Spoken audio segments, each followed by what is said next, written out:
Hello, I'm Christopher Lee, and some unholy AI-based necromancy has forced me back from the dead to tell you that the following is most definitely not an episode of the Classic Ghost Stories podcast by Tony Walker. It is a labor of love by members of the book club, which is hosted on the Discord server based around Mr. Walker's readings. It is done to celebrate his birthday. Although the lovely Anya stepped in to read the parts for some other members of the book club who could not record due to their busy schedules. This is from the entire book club collectively and all of Tony's fans for his birthday.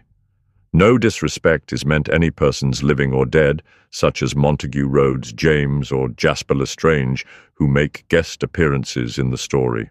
Now I will return to my eternal rest and let you listen to this extremely short audiobook. Don't you have any questions before I go? Like which religion is true? When the world will end?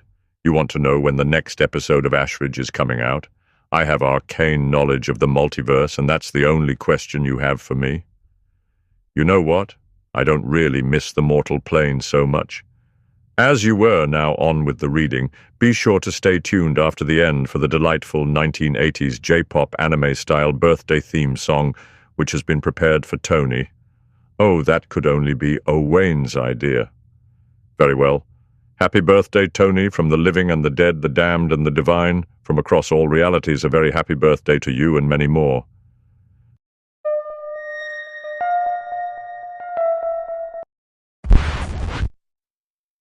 The Spectral Broadcast. A Birthday Adventure for Tony Walker, read by Owain, Anya, Elisa, Molly, Kent, Maria, Shay, Dave, and Annie. It was a peculiar Tuesday when the members of Tony Walker's book club gathered virtually, their faces illuminated by screen light across different time zones. They had been planning something special for Tony's birthday, but their ideas were as diverse as the ghost stories they discussed each month. Little did Tony know that on this particular evening, as he prepared for what he believed was a simple ghost tour in a historic part of the UK, that the boundaries between fiction and reality were about to blur in the most unexpected way. Tony adjusted his recording equipment and checked his phone one last time before leaving. There was a message from Jasper Lestrange, a fellow podcaster and friend. "Happy birthday, old chap. Can't wait for our video call later. I've heard whispers that your book club has something supernatural planned. Don't forget to bring your EVP recorder." Tony smiled, slipped his phone into his pocket, and headed out into the misty evening, his two dogs watching curiously from the window. Behind him, his laptop screen flickered momentarily, although it had been shut down. What Tony didn't realize was, at that very moment, in homes scattered across different countries, his book club members were simultaneously opening identical antique books they had secretly purchased. Each book contained the same peculiar spell, written in faded ink on yellowed pages. Anya lit a candle and began to whisper the incantation, as did the others in their respective locations. The words seemed to hang in the air, vibrating with potential energy. Spirits of stories told and untold, bridge the gap between young and old. Summon the teller of ghostly tales, where fiction and truth intertwine and prevail. Across town, Tony suddenly felt a strange tingling sensation as he approached the meeting point of his ghost tour. The street lamps flickered, and for a moment he thought he saw shadows moving independently of their casters. He chuckled to himself. Clearly his imagination was already in high gear for the tour. What he didn't notice was that with each step he took, he left no footprints in the light dusting of evening dew on the pavement. The ghost tour guide looked at her watch with concern.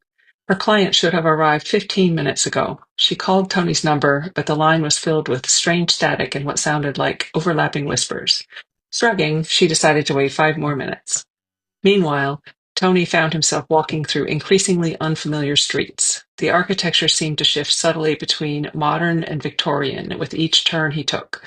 His phone had lost signal, and his mental map of the area was becoming confused. I could have sworn this was the right way, he muttered to himself. It is the right way, came a voice from behind him. Just not for the destination you had in mind. Tony spun around to find himself face to face with a distinguished-looking gentleman in Victorian attire. Montague Rhodes James at your service, the man said with a slight bow, though I believe your generation prefers to call me M.R. I've been sent to guide you to your actual birthday celebration. Tony stared speechless. M.R. James, his literary hero, or at least someone who looked exactly like the photographs he'd seen, was standing before him, solid as any living person. This isn't possible, Tony managed to say. M.R. James smiled cryptically. You, of all people, should know, Mr. Walker, that the boundaries between the possible and impossible are far more permeable than most would believe.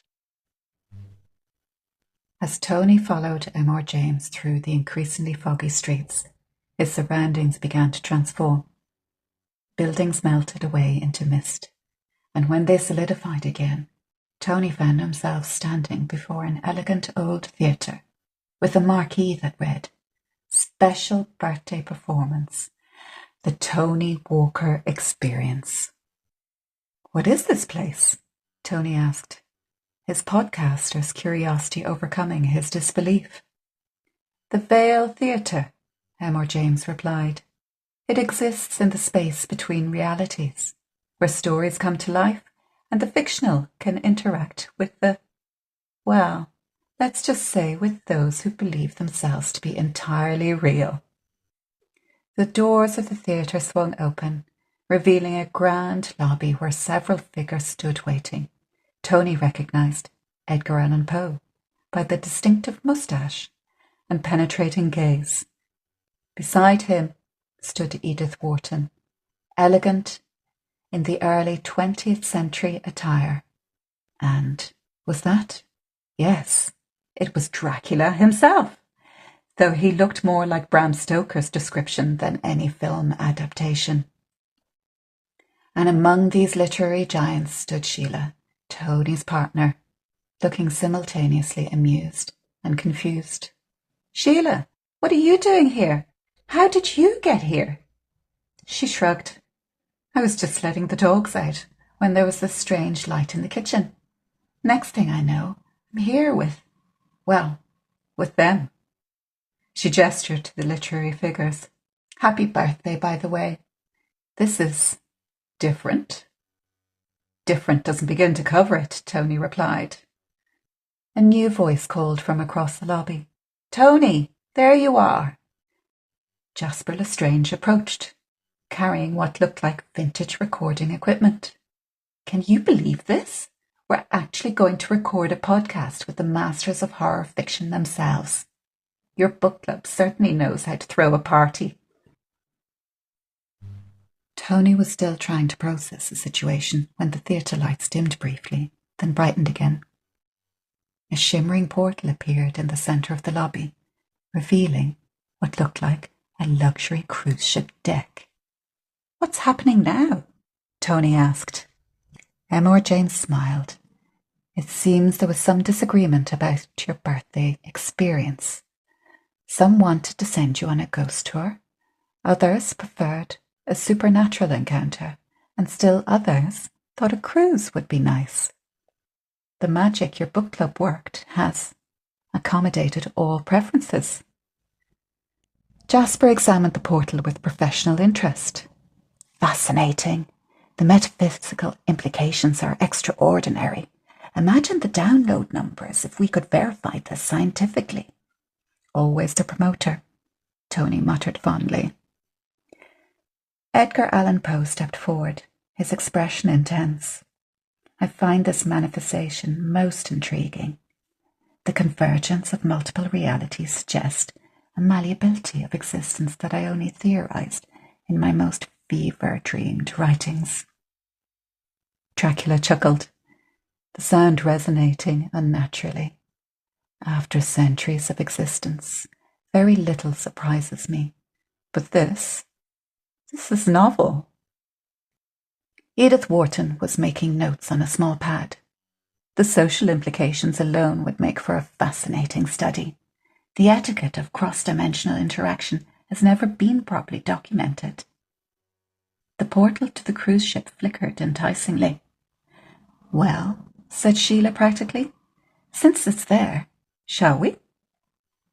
A birthday cruise sounds lovely, even if it is through some supernatural dimension. As they approached the portal, Tony noticed that the ship beyond seemed to change depending on the angle from which he viewed it. From one perspective, it appeared to be a modern luxury liner. From another, a grand steamship from the early 20th century. And from yet another, something like a Viking longship with impossibly advanced features. "The nature of the vessel will stabilize once you're aboard," Emma James explained, noticing Tony's confusion. "It is responding to expectation and desire." They stepped through the shimmering doorway and found themselves on a gleaming deck. The ship had settled into a form that combined classic elegance with modern comfort. The sea around them was unlike any earthly ocean. Its waters shifted colours as they watched, and distant shores appeared and disappeared like mirages. "Welcome aboard the SS Naravitus," announced a new voice. A distinguished captain approached, and Tony was startled to realise that the man looked exactly like himself, except for a splendid naval uniform and a captain's hat. "What's going on now?" Tony whispered to Jasper. "If I had to guess," Jasper replied, adjusting his vintage recording equipment, "I'd say you're experiencing a manifestation of your narrative identity. The you that exists in the stories you tell." The captain smiled. "Precisely, Mr. Lestrange. I am the narrator, the voice that guides listeners through the darkness of Tony's tales. And today I will be guiding all of you through the seas of story." A ship's bell rang, and the captain checked his watch. It's time for the first event of our journey. If you'll all proceed to the Grand Salon, we have a very special broadcast planned. The Grand Salon was a magnificent space that seemed larger on the inside than should have been possible on even the most luxurious ship. Its walls were lined with bookshelves containing volumes that upon closer inspection appeared to be every book Tony had ever read or mentioned on his podcast. In the centre of the room was a circular arrangement of antique microphones surrounding a peculiar device that looked like a cross between an old radio and a modern mixing console. The literary figures took seats around the room, while the captain directed Tony, Sheila and Jasper to special chairs near the broadcasting equipment. "What exactly is this broadcast?" Tony asked. The captain smiled enigmatically. "A transmission across the boundaries of reality. You see, at this very moment, your book club members are gathered in what they perceive as reality, performing a ritual they believe will send you on a special birthday adventure. The truth is more complex. They've created this space, this experience, through the power of collective imagination and narrative resonance." "You mean we're in a story they're creating?" Sheila asked. "Yes and no," replied the captain. "Think of it as a collaborative storytelling on a metaphysical level. And now we're going to communicate with them directly." The broadcasting equipment hummed to life, its dials and meters responding to unseen energies. The captain adjusted several controls and spoke into the central microphone. "Book club members, can you hear us? Your birthday gift has been received. Tony Walker is now crossing the threshold between fiction and reality, as are all who have ever been touched by his stories.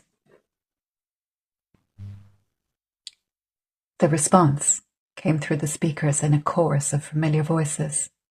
Tony's book club members expressing amazement that their ritual had actually worked.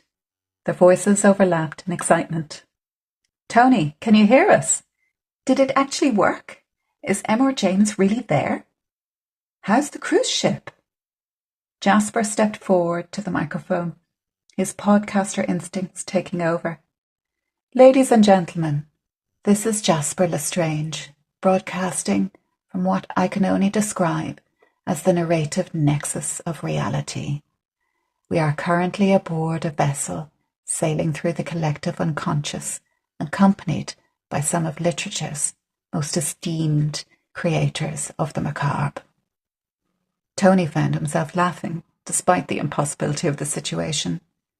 This is either the most elaborate birthday surprise ever conceived, or I finally lost my mind after recording too many ghost stories late at night. Edgar Allan Poe approached the microphone with solemn dignity. "I assure you, Mr. Walker, that madness has a different quality altogether.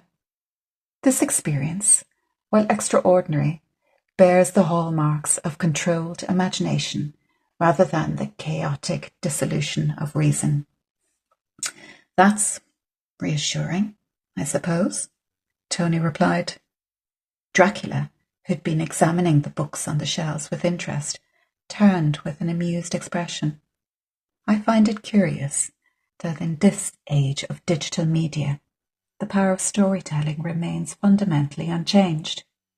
The ability to transport minds across boundaries of time and possibility.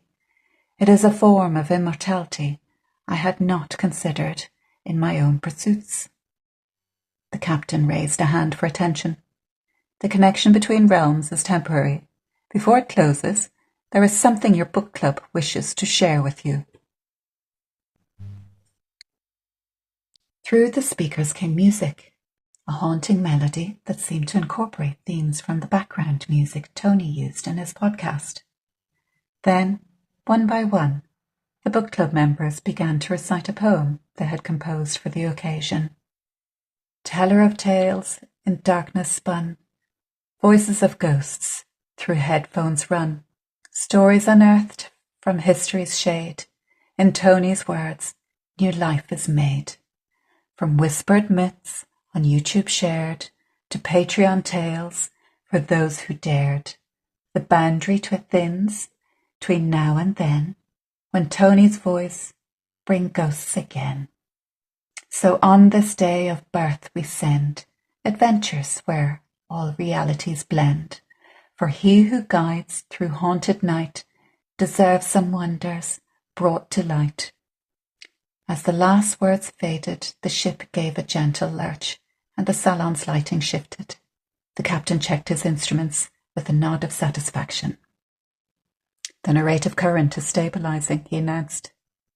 "We now have approximately 3 hours in this reality before you return to your respective worlds."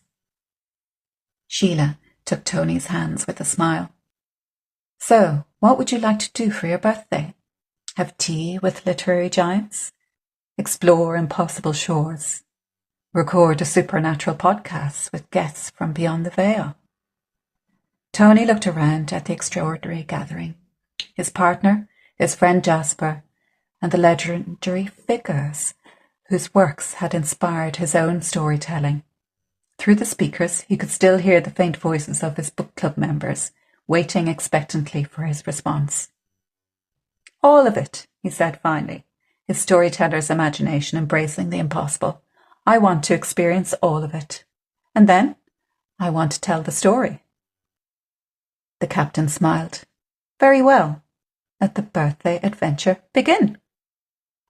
As Tony, Sheila and Jasper followed their literary companions toward the deck, the broadcast equipment continued to hum softly, maintaining the tenuous connection between worlds. A bridge built of stories, friendship, and the special magic that exists between minds unite in imagination. And somewhere in what most would call the real world, the members of Tony Walker's book club smiled as they continued their ritual, knowing that in some way their gift had been received. トニーウォーカーの誕生